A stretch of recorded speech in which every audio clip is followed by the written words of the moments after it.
Hello everyone, मेरा नाम है सौरभ और आज के इस ट्यूटोरियल में हम आपको कंप्लीटली गाइड करने वाले हैं किस तरीके से हम क्लाउड कोड को कंप्लीटली फ्री में यूज़ कर सकते हैं बिना किसी मंथली सब्सक्रिप्शन के और विदाउट किसी डेडिकेटेड जीपीयू के। अगर आपने इंटरनेट पे क्लाउड कोड को फ्री अल्टरनेटिव सर्च किया होगा तो आपने ओलामा और एलएम स्टूडियो के बारे में जरूर सुना होगा, लेकिन इन टूल के साथ सबसे बड़ी प्रॉब्लम हार्डवेयर रिक्वायरमेंट होती है। एडवांस कोडिंग मॉडल को चलाने के लिए पावरफुल जीपीयू, हाई रैम की जरूरत होती है और अगर आपके पास हाई इन हार्डवेयर है भी तब भी आपको large local model complex coding task में काफी स्लो देखने को मिल सकते हैं। इसी वजह से बहुत सारे डेवलपर्स क्लाउड बेस्ड एपीआई का यूज करते हैं। क्लाउड एपीआई पावरफुल सर्वर पर रन होती है और लोकल हार्डवेयर की जरूरत नहीं पड़ती। आज हम एनवीडिया नीम के फ्री मॉडल्स को क्लाउड कोड के साथ कनेक्ट करेंगे और उसको विदाउट एंट्रोपिक के सब्सक्रिप्शन के यूज करेंगे। एनवीडिया नीम फ्री ट्रायल प्रोवाइड करता है, कोडिंग के लिए काफी पावरफुल मॉडल ऑफर करता है। सबसे अच्छी बात यह है कि आप इसको बिल्कुल फ्री में यूज कर सकते हो क्लाउड कोड के साथ में, और ऑफिशियली यहाँ पे एनवीडिया ने भी ये चीज यहाँ पे लिखा हुआ है अपने डॉक्यूमेंट के अंदर कि आप जो है यूज कर सकते हो क्लाउड कोड के अंदर अपने एनवीडिया नीम को।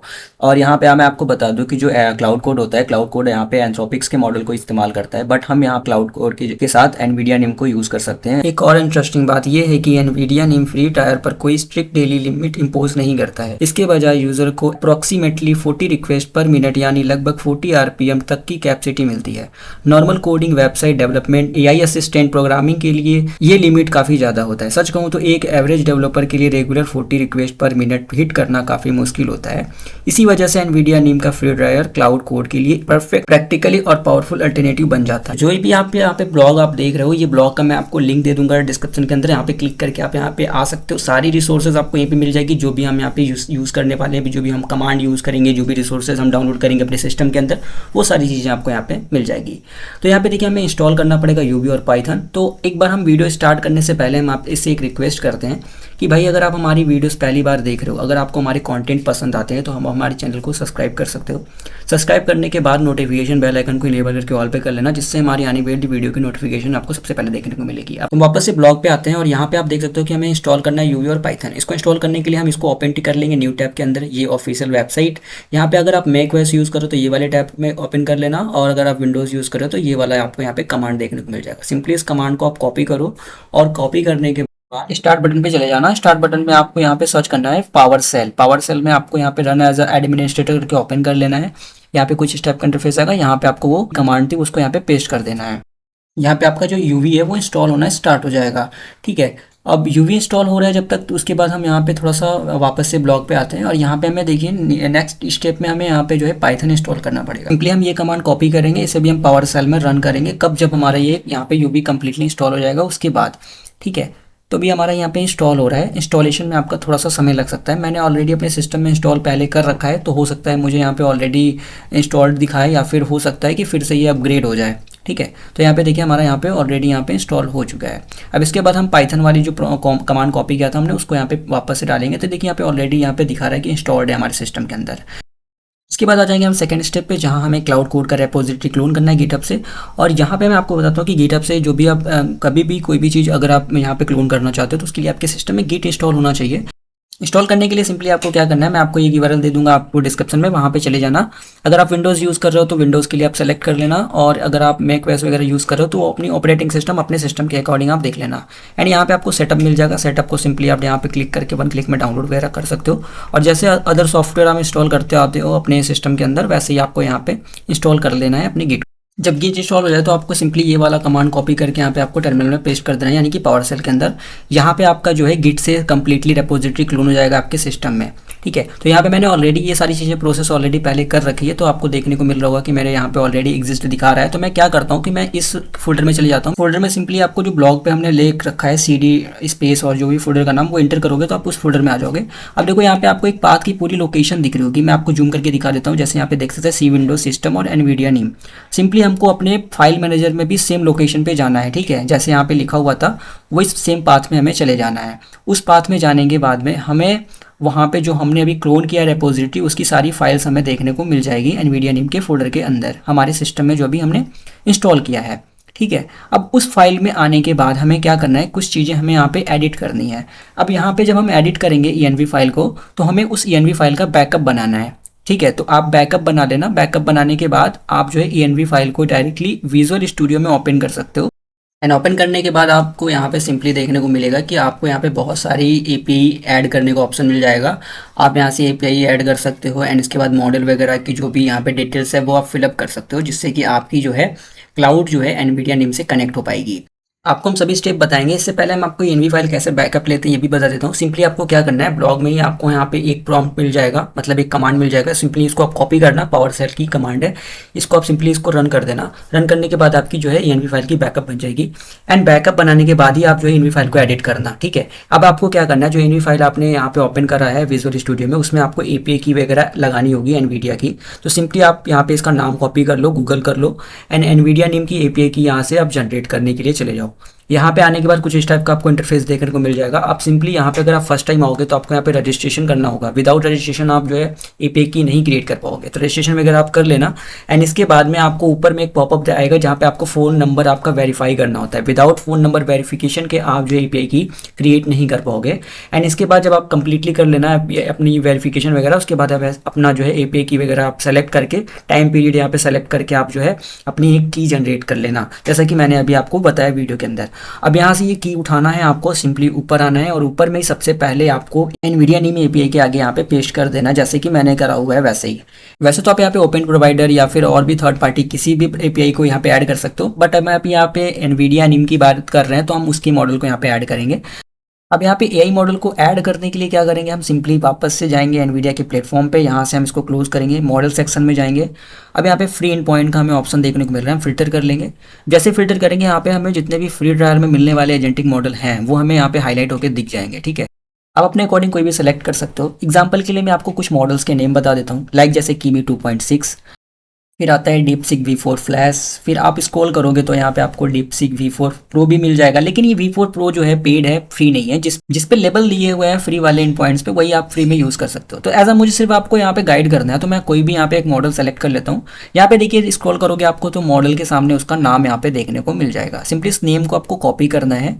हम ये एजेंटिक मॉडल को यूज़ करना चाहते हैं अपने क्लाउड के साथ, तो सिंपली हम इसकी एनवी फाइल में आएंगे, वापस से यहाँ पे जहाँ तक हमने सेलेक्ट कर रखा है इसको आपको डिलीट नहीं करना है। इसके पीछे वाला हिस्सा जो मैं भी सेलेक्ट कर रहा हूँ इसको सिंपली वहाँ पे अपना जो है मॉडल का नेम रिप्लेस कर देना है। रिप्लेस करने के बाद आप इस एनवी फाइल को सेव कर दो। सेव करने के बाद एज आपको यहाँ पे फोर्सफुली यहाँ पे इसको सेव करना पड़ेगा एज अ एडमिन, ठीक है। तो वापस से यहाँ पे थोड़ा फोर्सफुली आप उसको सेव करो एंड यहाँ पे ट्रस्ट प्रोजेक्ट करके इसको आप जो है सेव कर दो। यहाँ पे कंप्लीटली आपकी फाइल जो है सेव हो जाएगी। फाइल सेव करने के बाद आपको वापस से ब्लॉग पे आना है और यहाँ पे देखिए कुछ आपको ऑप्शनल चीज़ें भी मिल जाती हैं, like open router DeepSeek API की। तो ये आप अभी स्किप कर सकते हो क्योंकि अभी हम इसका इंटीग्रेशन नहीं कर रहे हैं। अगर आपको करना है तो सेम मेथड है, आप उसको फॉलो करके कर सकते हो। एंड इसके बाद हम आएंगे स्टेप 8 नंबर पे, जिसमें हम आपको बताएंगे कि एनवीडिया का नेम प्रॉक्सी सर्वर कैसे हम यहाँ पे स्टार्ट करेंगे। यहाँ पे जो आपको कमांड मिल रहा है इसको कॉपी करना है और इसको आपको रन करना है पावर सेल के अंदर। ये कमांड का काम क्या है, जैसे क्लाउड कोड को एनवीडिया नेम से कनेक्ट करने के लिए एक लोकल ब्रिज स्टार्ट करेगी। अब इससे क्या होगा ना कि आपका जो है एनवीडिया नेम आपके लोकल सिस्टम पे ही अच्छे से रन होगा। अब एक चीज और आपको ध्यान देना है कि जो क्लाउड कोड है आप यूज कर रहे हो तो उस समय आपको ये टर्मिनल में कमांड रन करके रखना है, इससे आपकी एपीआई कनेक्टेड रहेगी। इस प्रोसेस में थोड़ा सा आपको समय देना होगा क्योंकि इसमें आपकी कुछ सॉफ्टवेयर इंस्टॉल भी करेगा ये सिस्टम में और उसके बाद आपकी एपीआई से कनेक्ट करेगा। तो इसलिए मैं थोड़ा सा वीडियो को फास्ट फॉरवर्ड कर देता हूँ यहाँ पे।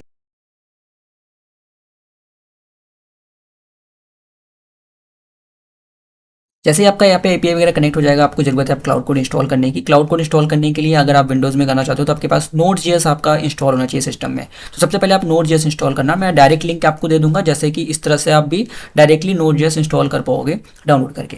एंड इसके बाद आपको इंस्टॉलेशन कंप्लीट करना है, जैसे आप नॉर्मल सॉफ्टवेयर इंस्टॉल करते हो वैसे ही। फिलहाल मैं अपनी वीडियो को थोड़ा सा फास्ट फॉरवर्ड कर देता हूँ। Node.js इंस्टॉल करने के बाद आपको सिंपली नीचे वाला यहाँ पे कमांड आपको कॉपी करना है जो कि आपका क्लाउड कोड इंस्टॉल करेगा, ठीक है। तो इसके बाद आपको टर्मिनल में वापस से आना है। आपको प्रीवियस वाला टर्मिनल आपको ओपन नहीं करना है क्योंकि आपने ऑलरेडी उसमें आईपीआई कनेक्ट कर रखा है, वो रनिंग है, उसको आपको नहीं टच करना है। आपको नया पावर सेल ओपन करना है और वो कमांड आपको यहाँ पे रन करना है। इससे क्या होगा, आपका क्लाउड कोड यहाँ पे इंस्टॉल होना स्टार्ट हो जाएगा।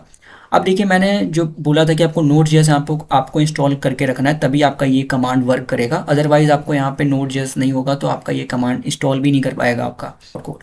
तो आपको सबसे पहले जो है Node.js को इंस्टॉल करके रखना है। जैसे ही आपका क्लाउड कोड यहाँ पे इंस्टॉलेशन कंप्लीट होगा ना, आपको सिंपली यहाँ पे नीचे एक कमांड मिल जाएगा जिसको आपको कॉपी करना है और एक बार वेरीफाई कर लेना है कि आपका क्लाउड कोड यहाँ पे इंस्टॉल हुआ है। एंड वेरीफाई करने के बाद आपको क्या करना है, एक बार सिस्टम को आपको रीबूट कर लेना है। मैंने ऑलरेडी रीबूट कर लिया है। अब रीबूट मैंने यहाँ पे 2 रीज़न की वजह से किया। पहला तो हमारा इन्वायरमेंट अच्छे से यहाँ पे सक्सेसफुली सेटअप हो जाएगा। दूसरा, हम जब भी यहाँ पे यूज़ करेंगे ना, मतलब क्लाउड कोड को यूज़ करेंगे, तो हमें कुछ आपको स्टेप बताने हैं कि हर बार आप जब यूज़ करोगे तो आपको क्या स्टेप यहाँ पे लेने हैं। सबसे पहले तो आपको एक पावर सेल टर्मिनल ओपन करना है जिसमें आपको यूनिकॉर्न को आपको रन करना है। इस स्टेप को आपको हर बार फॉलो करना है जब भी आप अपना सिस्टम पे क्लाउड कोड को यूज़ करना है, ठीक है। तो पावर सेल आपको ओपन करना है। इसमें आपको सबसे पहले यूनिकॉर्न रन करने के लिए आपको एनवीडिया नेम के फोल्डर में जाना होगा, जिसके लिए आप सीडी और एनवीडिया नेम का फोल्डर नेम डालोगे और इंटर करोगे, जैसा कि आप देख सकते हो। एंड इसके बाद आपको यहाँ पे प्रॉक्सी सर्वर जो है स्टार्ट करना होगा एनवीडिया नेम के साथ, जिससे हमारी एपीआई यहाँ पे स्टार्ट हो जाएगी, ठीक है। अब जब भी हम कोई भी एपीआई रिक्वेस्ट यहाँ पे, जैसे हम क्लाउड कोड में कुछ भी यहाँ पे प्रोजेक्ट बिल्ड करेंगे, तो जो भी एपीआई रिक्वेस्ट जाएगी तो वो रिक्वेस्ट हमें यहाँ पे दिखाई देगी। अब ये पावर सेल को आपको एज इट इज छोड़ देना है। ये जब भी आप इस क्लाउड कोड को यूज़ करोगे तो बैकग्राउंड में इसको आपको चलाना ही चलाना है हर बार। एंड इसके बाद एक आप नया पावर सेल यहाँ पे ओपन कर सकते हो। अब इसके अंदर आप क्लाउड कोड को यूज़ करोगे। अब जब आप फर्स्ट टाइम में आओगे ना क्लाउड कोड यूज़ करने के लिए, तो आपसे यहाँ पे क्या होता है कि आपको लॉगिन मांगता है हर बार। तो उस लॉगिन को बाईपास करने के लिए मैंने आपका बैकग्राउंड में एनवीडिया नेम का सर्वर यहाँ पे चला दिया है। अब यहाँ पे देखिए, आप थोड़ा सा जब ब्लॉग पे आओगे नीचे स्क्रॉल करोगे तो यहाँ पे देखिए launch cloud code using free model. तो यहाँ पे पावर सेल में 2 कमांड आपको यहाँ पे देखने को मिल रहे होंगे, ठीक है। ऐसे तो 3 कमांड है, लेकिन आपको ऊपर के सिर्फ 2 कमांड अभी कॉपी करने हैं। क्यों, मैं आपको बताऊंगा, क्योंकि आपको फोल्डर में भी आपको मैं बताऊंगा कि फोल्डर में कैसे आपको प्रोजेक्ट बनाना है। तो यहाँ पे पहले आप ये इंटर कर देना। ये इंटर करने से क्या होगा, आपसे लॉगिन नहीं मांगेगा, ठीक है। अब यहाँ पे जो आपका लोकल में बैकग्राउंड में आपने एपीआई कनेक्ट करा है, सिर्फ उससे ये लॉगिन हो जाएगा। आपसे कोई भी यहाँ पे लॉगिन अलग से क्लाउड कोड से नहीं मांगेगा। जो एंट्रोपिक्स का लॉगिन मांगता है वो नहीं मांगेगा, ठीक है।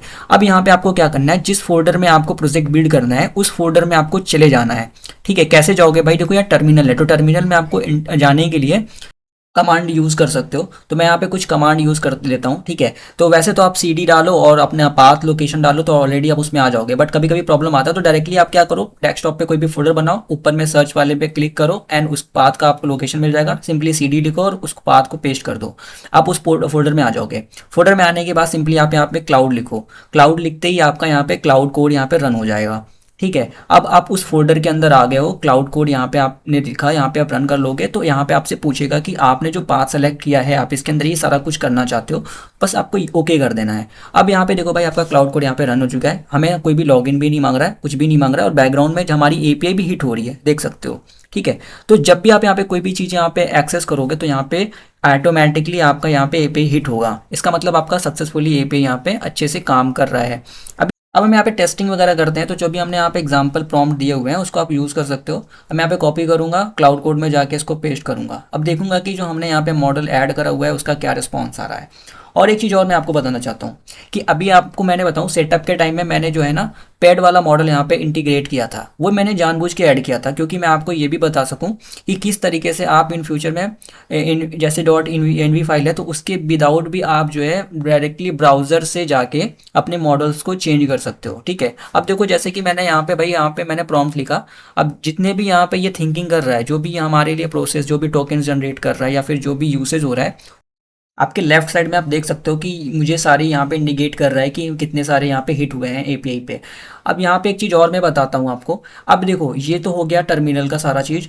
अब हम ये एनवी फाइल कर रहे थे। अब ऊपर में आप एक इस एड्रेस को आप नोट कर लो। आप अपने सिस्टम में जब एपीआई रन करोगे ना यूनिकॉर्न को, तो ये वाला आपका टर्मिनल में एक्सेसिबल हो जाएगा, ठीक है। इसके बाद आप डायरेक्टली मॉडल्स में कॉन्फ़िग में जाके आप कोई भी मॉडल यहाँ से ही डायरेक्टली नेम रिप्लेस कर सकते हो विदाउट एनवी फाइल में गए, और यहाँ से आप कॉन्फ़िगर कर दोगे।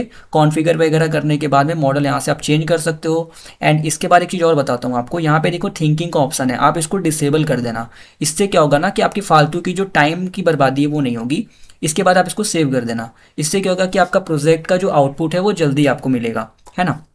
अब यहाँ पे आप जब इस चीज़ को अप्लाई करोगे तो आप देखो कि आपकी यहाँ पे जो है प्रोजेक्ट बन के आपको मिल जाएगी। मैंने यहाँ पे एक एचटीएमएल का पोर्टफोलियो बोला था, एचटीएमएल जावास्क्रिप्ट और सीएसएस का इस्तेमाल करके, तो ये मेरे को एचटीएमएल बना के दे दिया है।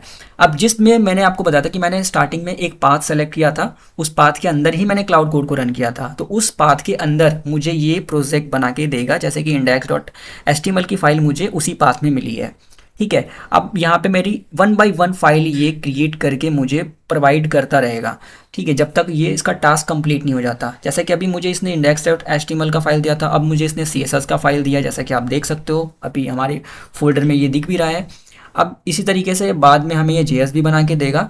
एंड अभी आप देख सकते हो कि इसने JS का भी आउटपुट मुझे दे दिया है। सिंपली हम ओके करके हम इसको यस करके सेव कर लेंगे। अब यहाँ पे मेरी तीनों फाइल यहाँ पे कंप्लीट यहाँ पे आ चुकी है, लेकिन अभी क्या है ना कि ये अभी भी टास्किंग में है, मतलब ये अभी थिंकिंग कर रहा है कुछ, और अभी ये पूरा का पूरा कॉन्फ़िगरेशन करके मुझे आउटपुट देगा कि हाँ इसने जब कंप्लीट कर दिया तब हम जाके प्रोजेक्ट को टेस्ट करेंगे। ठीक है, तो इसने मेरे को आउटपुट दे दिया है कि मैंने आपका कंप्लीट सारा चीज़ यहाँ पे जो भी समरी है कि हाँ इसने ये चीज़ें यूज़ करके इसने बनाया है। तो हम सिंपली प्रोजेक्ट में जाके देखेंगे तो हमारा देख सकते हो कि इसने पोर्टफोलियो बनाया है, सिंपल सा बेसिक सा, भी ज़्यादा कुछ इसमें एडवांस इसने ऐड नहीं किया है। तो आप अपने अकॉर्डिंग कोई भी तरह का प्रोजेक्ट बना सकते हो। तो ये तो कंप्लीट ट्यूटोरियल आपका जो है क्लाउड कोड फ्री यूज़ करने का एनवीडिया नीम के साथ। तो ऐसे इंटरेस्टिंग वीडियो के लिए आप हमारे चैनल को सब्सक्राइब कर सकते हो। दोस्तों मिलते हैं नेक्स्ट वीडियो में, तब तक के लिए बाय बाय।